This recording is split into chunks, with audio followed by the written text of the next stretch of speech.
piscine, vous serez censé paramétrer les deux poussées. Une poussée, on avait appris à dimensionner les citernes. La citerne enterrée, qui n'est rien d'autre qu'une piscine, était soumise à deux poussées, la poussée de l'eau et la poussée de terre.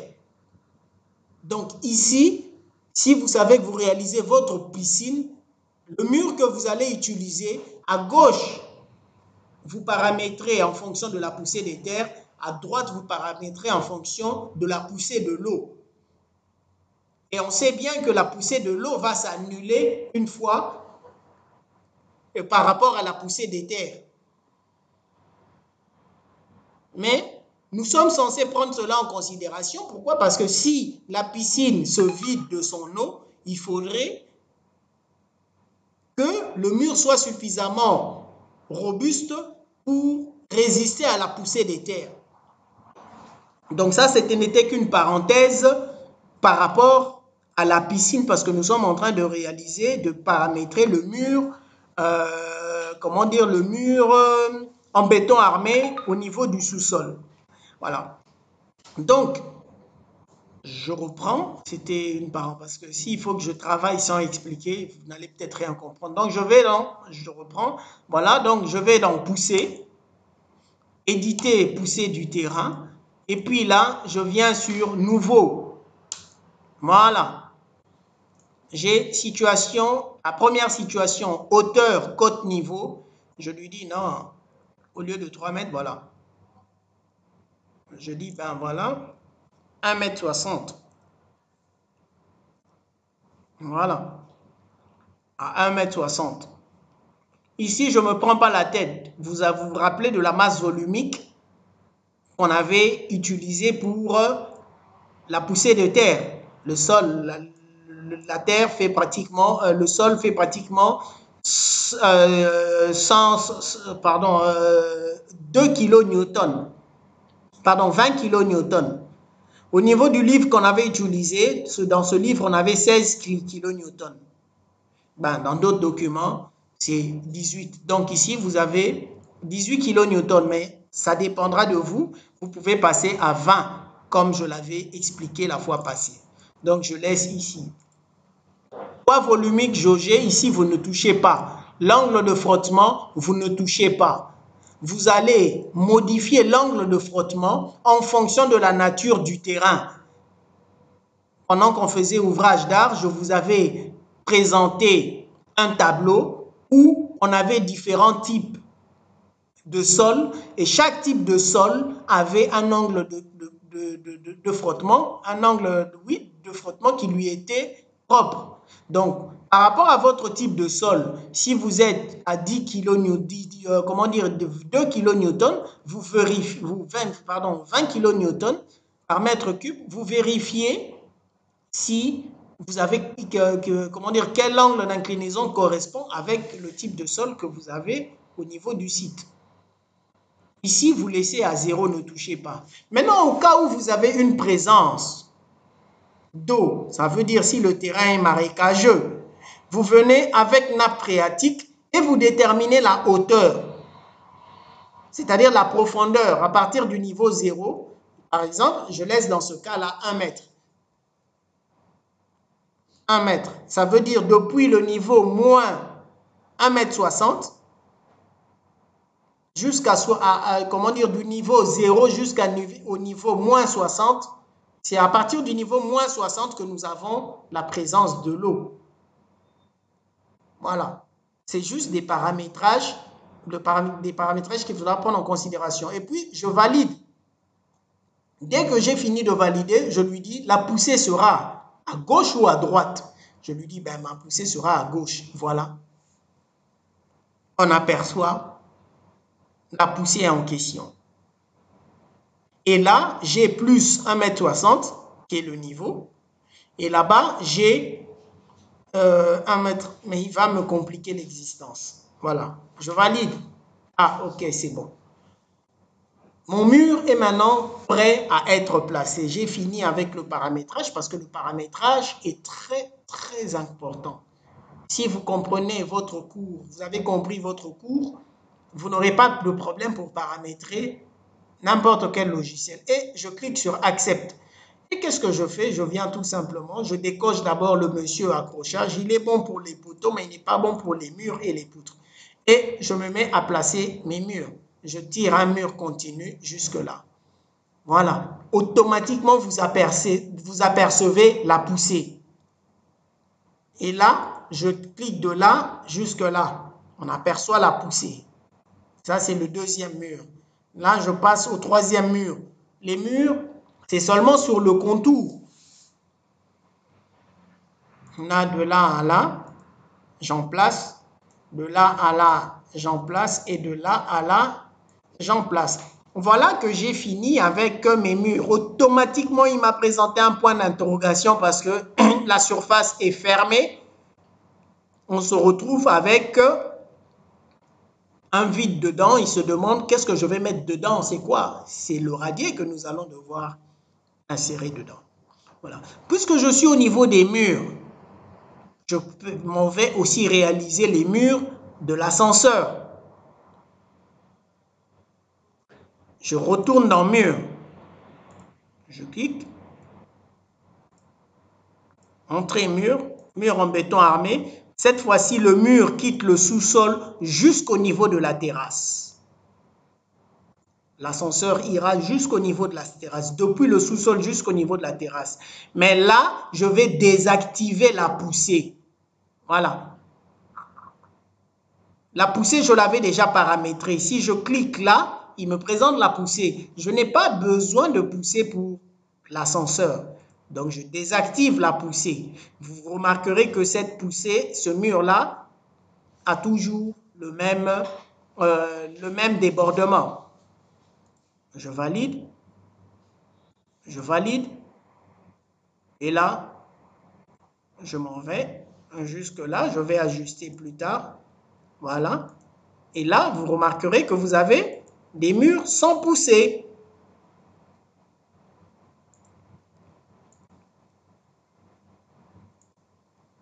Parfait. Oh là là, c'est pas bien joint. Donc, je vais prolonger. Voilà. Prolonger mur.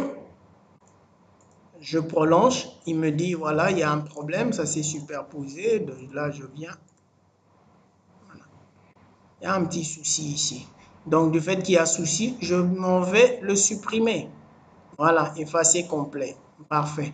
Et je reprends un autre mur. Prolonger mur, non. Insérer mur. Mur en béton armé. Parfait.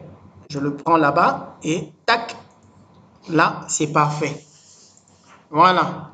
Je peux maintenant ajuster. Je viens dans ajuster. J'active accrochage. Mais quel accrochage? Le plus proche. Le reste, ça ne m'intéresse pas. J'active et puis je viens l'aligner au mur.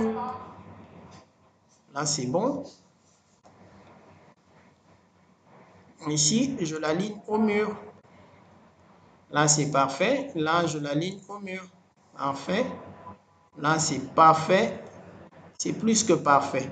Je vais au niveau truc. Là-bas, parfait. Ici, parfait. Là, parfait. Voilà. Voilà. Est-ce que c'est bon? Non, non, non. Là, c'est pas bon. Parfait. À l'intérieur. Voilà. Voilà. Déjà, là, si je vais en 3D, vous remarquerez ce que vous avez réalisé. On patiente. Voilà ce qu'on a eu à réaliser. On va aussi apprendre à créer des ouvertures au niveau du... comment dire? Créer des ouvertures au niveau comment dire, du mur de l'ascenseur, parce qu'il y aura une porte. Vous ne pouvez pas réaliser un mur fermé, une case d'ascenseur fermée qui va... Voilà. Et tout. Donc, voilà, jusque-là, et tout. Et ça, c'est le genre de projet que vous pouvez recevoir n'importe quand. On aura un deuxième type de projet qu'on va réaliser toujours sur SIP. Au lieu d'utiliser un radier, nous allons tout simplement utiliser des longueurs de redressement. Voilà, je valide. Une fois que c'est fait, C'est parfait. Je vais maintenant gérer mon radier. Je vais sur plancher, je clique gestionnaire de plancher et je viens sur entrée plancher et là je vais sur radier. Mon radier fait la même épaisseur que ma longrine qui fait 60 cm.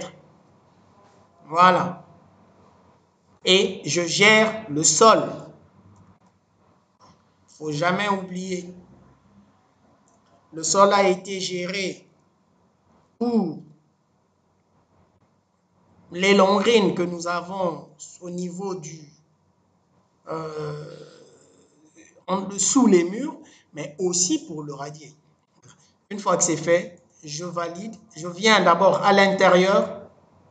Voilà. Là aussi, je viens et puis je viens cliquer sur le mur. Voilà. Il me présente mon radier. Je peux désactiver le sous-sol. Voilà comment le radier se présente.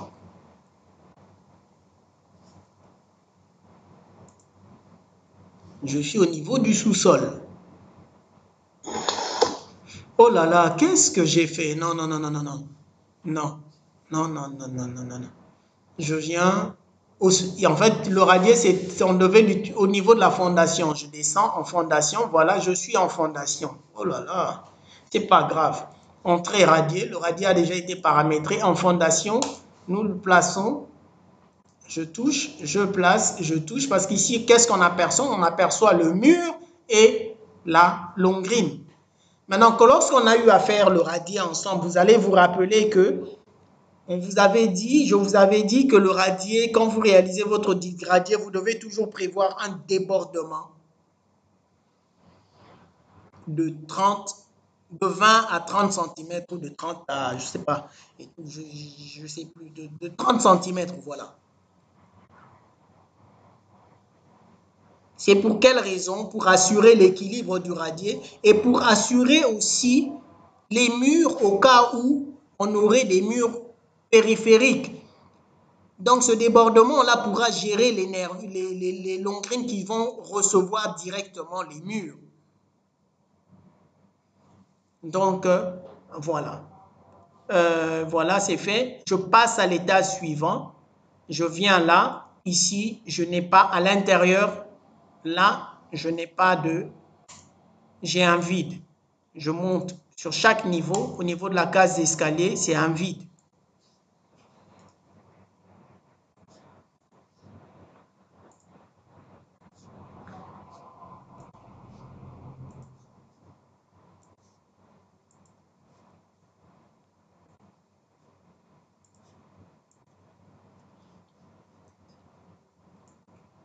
Voilà. Voilà. Et arrivé au niveau de l'étage 8, c'est pas un vide ici, j'ai une dalle. Je m'en vais utiliser une dalle. Oh là là, qu'est-ce que je vais? Une dalle plancher, une dalle de 20. Vous me direz peut-être, monsieur, c'est énorme 20. Non, c'est pas énorme. La machine, le moteur va se reposer sur la dalle, va se fixer sur la dalle supérieure. Donc parfois même les 20 là ne vont pas passer parce que si je connais le poids du moteur, je vais appliquer la charge du poids du moteur sur cette dalle. Et vous allez vous rendre compte que cette dalle-là sera... Voilà. Une fois que j'ai fini, je vais au niveau, vous voyez, on a mur et tout. Je vais maintenant créer une ouverture sur le mur. Je viens sur mur. Voilà. Ah ok, je descends. Parfait. À ce niveau-là, je vais dans mur. Voilà. Là, ouverture mur. Je clique, introduction porte. Je clique, je donne la largeur 1 mètre, la hauteur 2 mètres 20. Ça dépend de ce que vous avez. Accepté et je viens placer une porte là. Voilà que j'ai cliqué 2 fois. J'ai placé une porte. Je descends, la même porte. Voilà. J'accepte et je place. Comme ça me permettra, une fois qu'on aura dimensionné, ce mur-là, nous l'aurons avec ouverture et il va ferrailler en fonction de cette ouverture. Voilà. Et ça, c'est très important.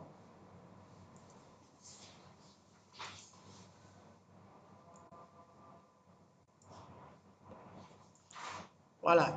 Je pense bien que c'est là, à ce niveau-là, que nous allons nous arrêter ce soir. Comme ça, voilà.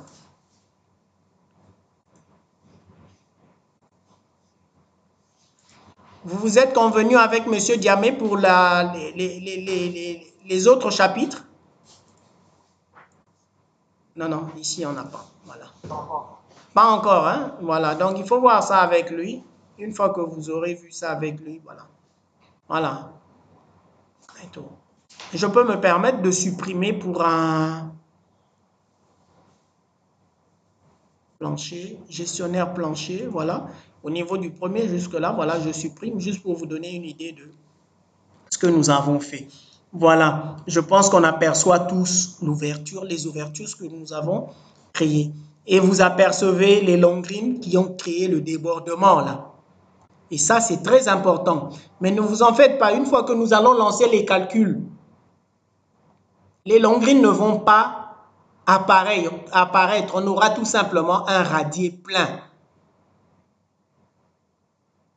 On aura tout simplement un radier plein. Donc déjà au niveau, si vous réussissez la modélisation, c'est déjà quelque chose de bon. Une fois qu'on a la modélisation, maintenant qu'est-ce qui reste? Il ne reste plus qu'à placer les différentes poutres et gérer les... Au niveau du rez-de-chaussée, on va placer au niveau des patios. On sait que sur les patios, voilà, j'enregistre déjà. Sur les patios, au niveau du rez-de-chaussée, nous avons des ouvertures sur la dalle. On apprendra aussi à ouvrir une ouverture sur une dalle, réaliser une trémie. Voilà, là on en a. Et ici aussi on en a. Donc, ça, c'est des choses qu'on fera prochainement. Mais déjà, à partir de ce qu'on a eu à faire, on peut déjà demander à CIP de nous donner le ferraillage du radier. Oh là là, qu'est-ce que j'ai fait? Le ferraillage du radier par rapport à la charge que nous avons appliquée sur chaque niveau. En fait, sur le sous-sol, on avait 2 kN, charge permanente, et 2,5 kN comme charge d'exploitation. Par rapport à cette charge-là, je peux aller déjà, je vais sur plancher, voilà, gestionnaire de plancher, données plancher. Je touche juste tout simplement, qu'est-ce qu'il me dit? Plancher, épaisseur 60, dénivelé, il n'y en a pas, coefficient d'encastrement 1. Il me dit déjà jusque-là, par rapport à ce que j'ai HA12 tous les 30 cm. En supérieur longitudinal, transversal, tous les 30 cm. Voilà que nous n'avons même pas encore lancé les calculs. Il nous donne déjà le ferraillage du radier en fonction de la charge que nous avons eu à placer. Mais on n'a même pas encore lancé les calculs. C'est l'avantage que nous avons avec CIP. Même lorsque nous allons réaliser les escaliers, quand on aura fini de modéliser l'escalier, on peut lui demander le poids, comment dire, le ferraillage de l'escalier en fonction du poids propre de cet escalier. Il va nous le donner avant de lancer les calculs. Donc ça, c'est un des avantages que nous avons avec CIP. Ça vous donne déjà une petite idée par rapport à ce que vous avez. La modélisation, elle est très simple. Votre fichier AutoCAD, vous l'importez le plus simplement possible. Et puis, voilà. Je pense qu'on va s'arrêter là. Il y avait quelqu'un qui avait demandé si on pouvait faire DDC, juste la descente des charges. C'est qui avait fait, comment dire, fait cette requête?